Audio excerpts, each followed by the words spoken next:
Algo característico de la actual campaña presidencial es el despliegue de una cruzada mediática instigadora de las bajas pasiones. En este marco no se presentan o argumentan ideas, más bien estamos ante un consumo entrópico de la energía discursiva que termina aniquilando cualquier posibilidad de reflexión constructiva que pudiera avanzar a una valoración más o menos objetiva de los problemas nacionales. Sin una rigurosa crítica del presente y del pasado, no habrá manera de vislumbrar una salida transformadora que apunte a la solución de esos problemas que en todos los campos, y especialmente en el ambiental, han hecho crisis y están poniendo en riesgo no solo a la naturaleza, sino a cualquier proyecto viable de nación. Les presento aquí mi propia reflexión, mi propia lectura sobre los documentos oficiales, lo que dicen las plataformas electorales sobre el tema ambiental. No aludo a cualquier otra manifestación pública de ellos. Tampoco quiero decir que lo que dicen los documentos represente necesariamente un pacto de sangre con la causa ambiental. Eso dicen los documentos y los reflexiono, los trato de interpretar. No menciono a los independientes, se los quiero ahorrar, les quiero ahorrar la pena, porque prácticamente no, por decirlo de manera amable, lo que dicen no aporta nada relevante al tema. Algo que tengo que decir es que yo no hice un análisis de congruencia entre los distintos temas, porque veo aquí que hay temas distintos y es muy probable que se contradigan, porque son hechos por personas distintas, por equipos distintos. Entonces, hay que tomar eso en cuenta.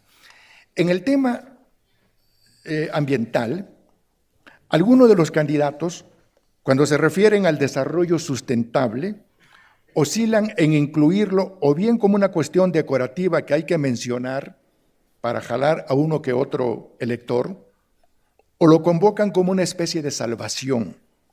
La sustentabilidad para algunos equivale, al menos discursivamente, a la redención. En algunos círculos, fíjense ustedes, en algunos círculos se espera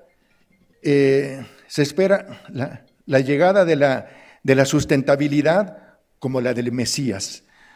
Pocos la analizan como el discurso político que es una ambigua propuesta que en algunas de sus versiones buscan hacer más eficiente y efectivo al mismo sistema que destruye a la naturaleza, que empobrece más a los pobres y que es responsable de la crisis ambiental en México y en el mundo.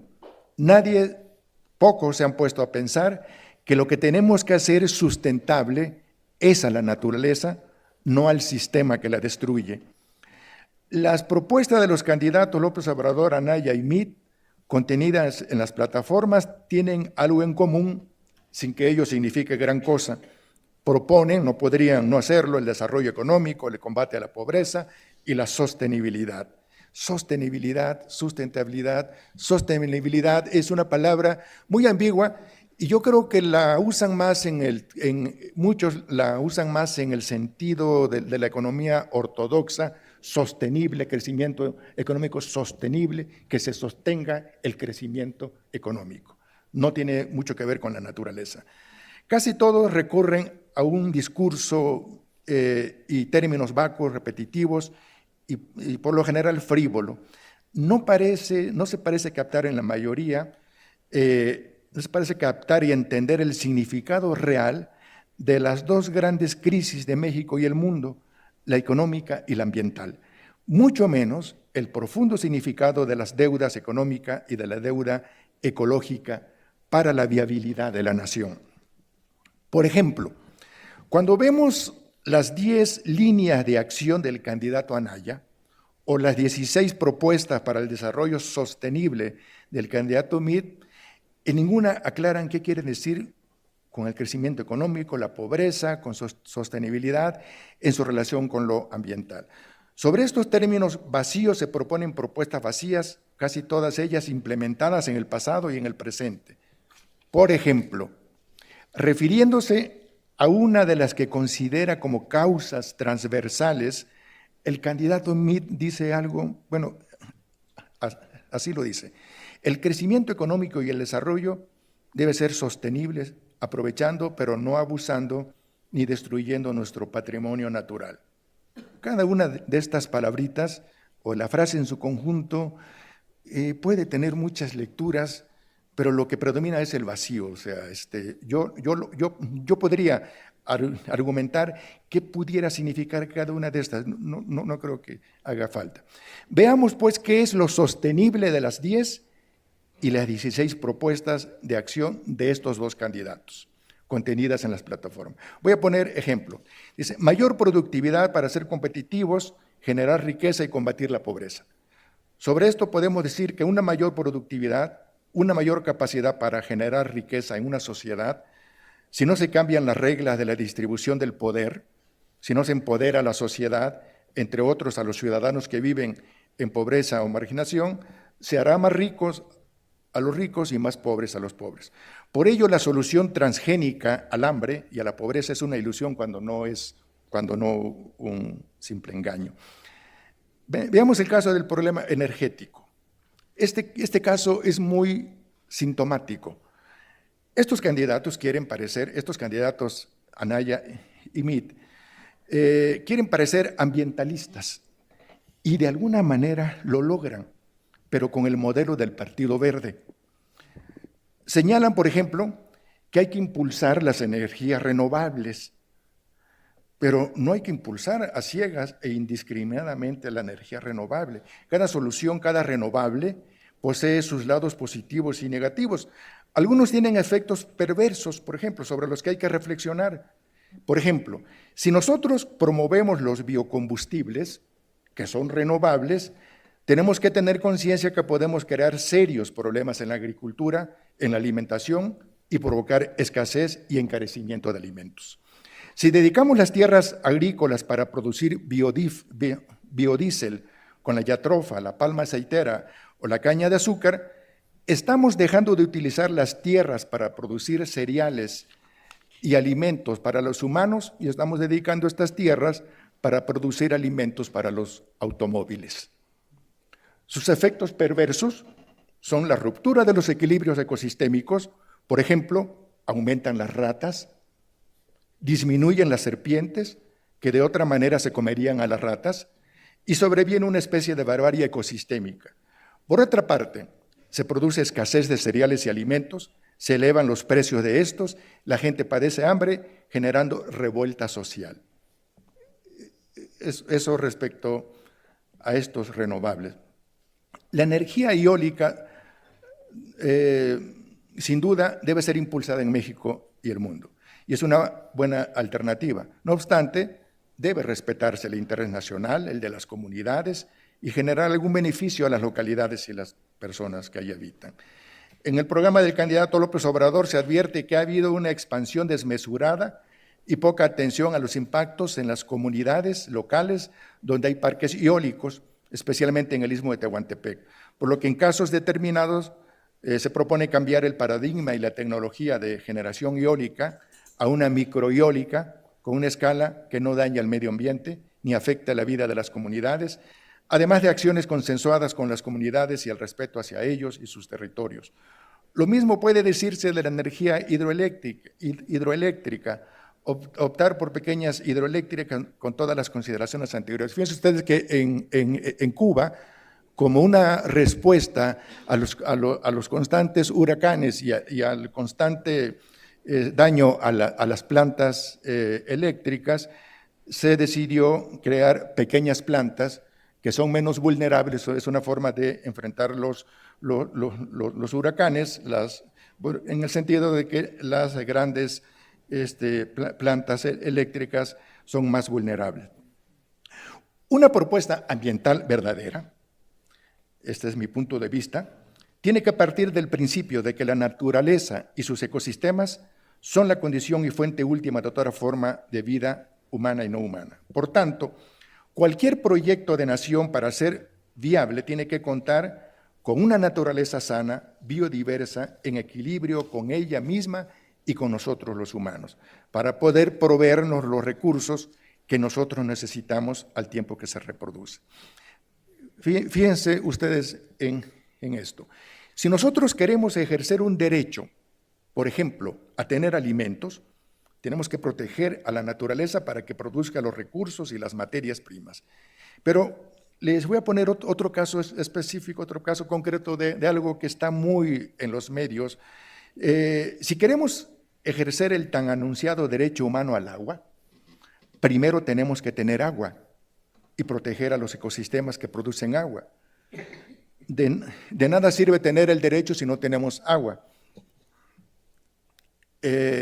Por ello, una política realmente ambiental, además de contar con derechos para los ciudadanos a los bienes de la naturaleza, debe establecer un marco jurídico en el cual se garantice el derecho de la naturaleza y sus ecosistemas a existir sanamente, a multiplicarse, a fortalecerse, para seguir generando vida y recursos.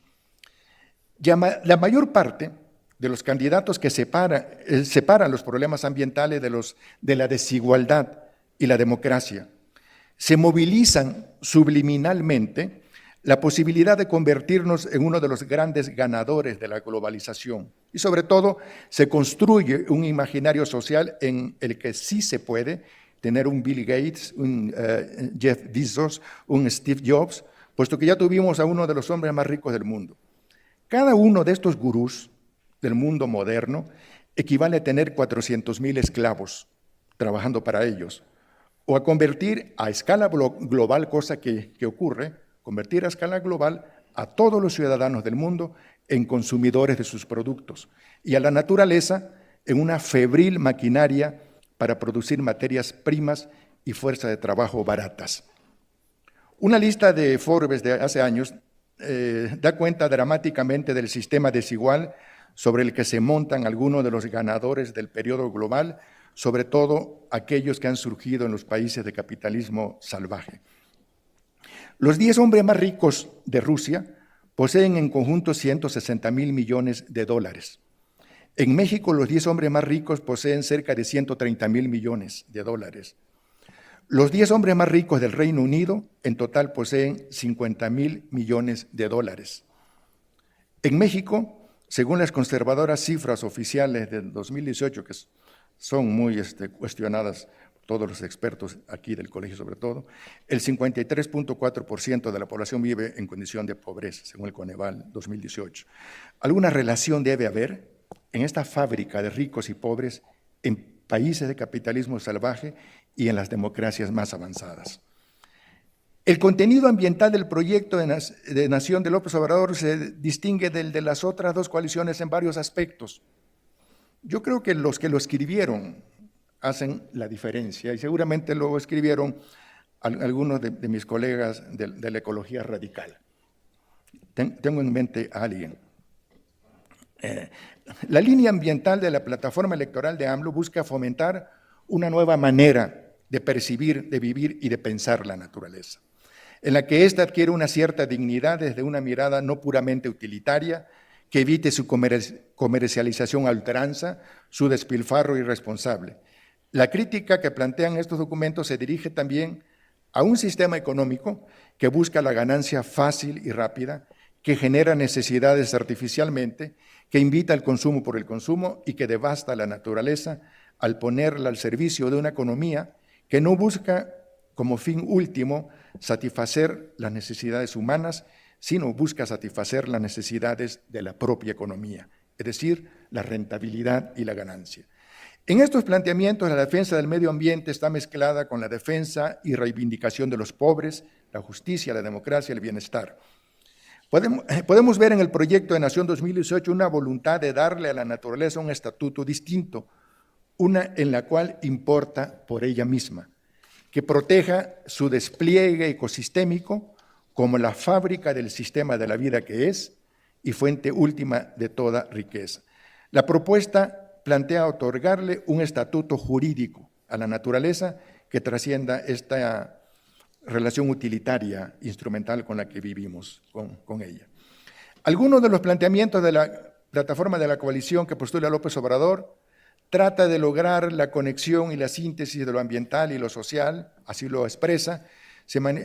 Esto se manifiesta en el papel asignado a la naturaleza para asegurar la soberanía alimentaria, en la reactivación del campo basada en el profundo sentido de la relación de las comunidades campesinas y pueblos originarios con la tierra, la milpa, el alimento, el cuestionamiento a la explotación y exportación irreflexiva del petróleo, así como la crítica a la expansión desregulada de una minería que empobrece a las personas y destruye a la naturaleza, que ignora los derechos, las tradiciones y las formas de vida de los pueblos originarios, campesinos y pequeños productores. Existe también una dimensión ambiental en el impulso planteado a la agroecología y en el rescate de los saberes de los pueblos originarios para asegurar una relación más amigable con la naturaleza. México no debe, y en realidad más que no debe, no puede salirse del actual proceso globalizador, por lo que tiene que proponer políticas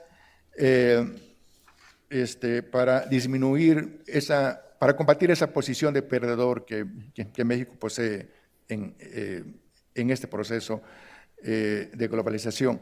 Pero aparte de que no puede abandonar ese proceso globalizador, no puede tampoco abandonar a los pobres, a las comunidades indígenas y sus campesinos, a los pequeños productores, a la industria nacional, a los recursos naturales. Por último, pienso que la naturaleza no divide a la sociedad ni enfrenta a los hombres y a las mujeres, tampoco López Obrador. Lo que divide a la sociedad y a los hombres y mujeres es la sociedad machista y patriarcal prevaleciente en México, en el mundo, divide la voracidad de un régimen plutocrático que cada vez hace más rico a los ricos y más pobre a los pobres y que cancela toda posibilidad de movilidad y bienestar. Lo que divide a la sociedad es la inmensa y cada vez más profunda desigualdad social y la cada vez mayor capacidad de la tecnología económica y política de las élites que hasta hoy han reinado en el país para convertir a México en una de las fábricas más exitosas de producción de pobreza en el mundo. Muchas gracias.